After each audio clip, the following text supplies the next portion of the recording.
Yo l'équipe, j'espère que vous allez bien et que vous vous portez bien. Je vais faire ma revue de presse. On va parler de la Coupe d'Afrique des Nations dans un premier temps et la Côte d'Ivoire qui a réussi son match d'ouverture. Victoire 2 buts à 0 des éléphants face à la Guinée-Bissau. Voilà. Un superbe but de Seko Fofana pour ouvrir le score. Une superbe frappe enroulée à l'entrée de la surface. Et un deuxième but de Crasso qui lui aussi nous sort un geste assez acrobatique, un petit sombrero avec une magnifique reprise de volée.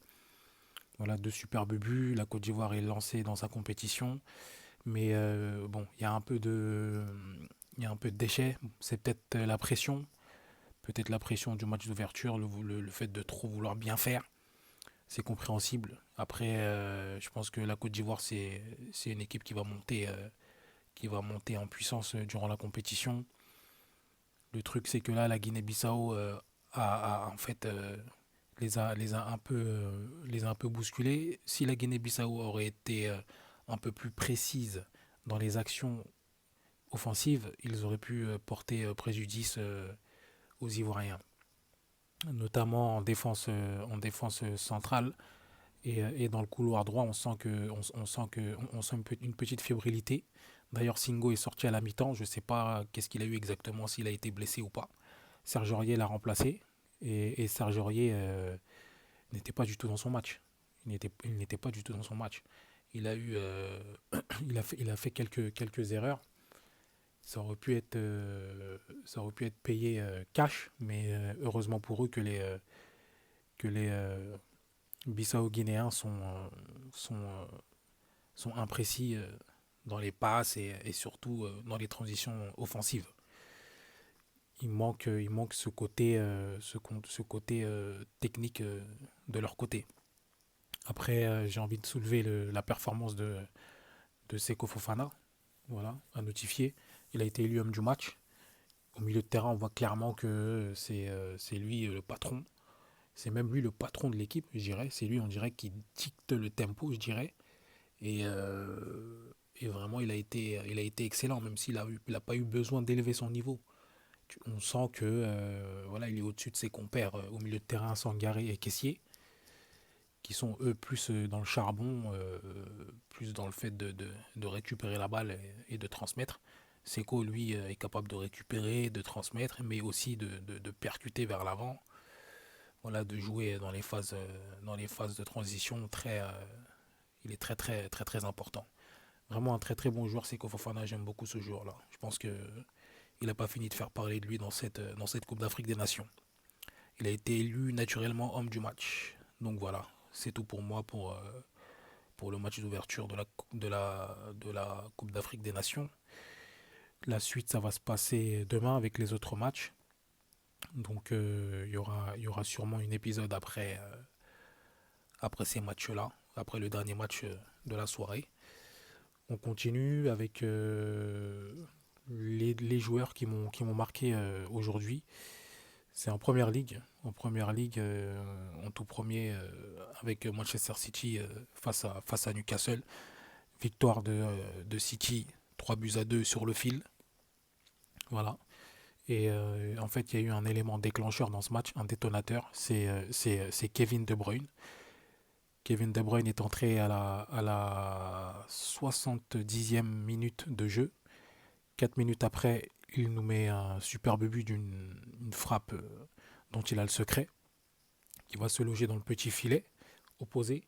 Ensuite, on a une action magistrale de sa part, avec une magnifique passe décisive dans la surface pour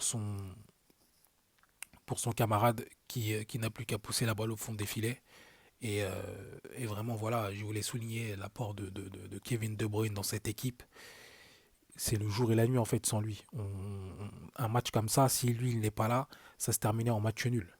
Et là, après 5 mois d'absence, il revient en 20 minutes, il te change le match complètement. Vraiment excellent joueur. Et je pense que là, Manchester City on parle de mercato hivernal, je pense qu'ils ont là une recrue dans leur effectif qui, qui sort du frigo et qui va vraiment les propulser dans les hauts du tableau. Dans le haut du tableau, que ce soit à City, que ce soit en Première Ligue, pardon, ou en Ligue des Champions. Ça, c'est clair et net pour moi. Il fera clairement la différence s'il ne se blesse pas, s'il ne rechute pas. Je pense que là, il est là, la dernière ligne droite de la saison. Kevin De Bruyne va beaucoup, beaucoup, beaucoup compter pour Manchester City. Voilà. Ensuite, en Serie A, il y a Lautaro Martinez qui nous a inscrit un doublé aujourd'hui. Voilà, victoire de son équipe sur la pelouse de Monza, 5 buts à 1. Doublé pour lui, comme je vous ai dit.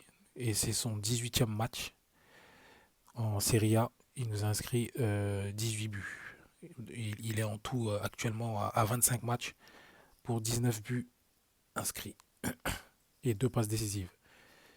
Il est là clairement sur une base, sur une base, sur une moyenne en fait où il va, je pense, exploser son propre record de buts en une saison.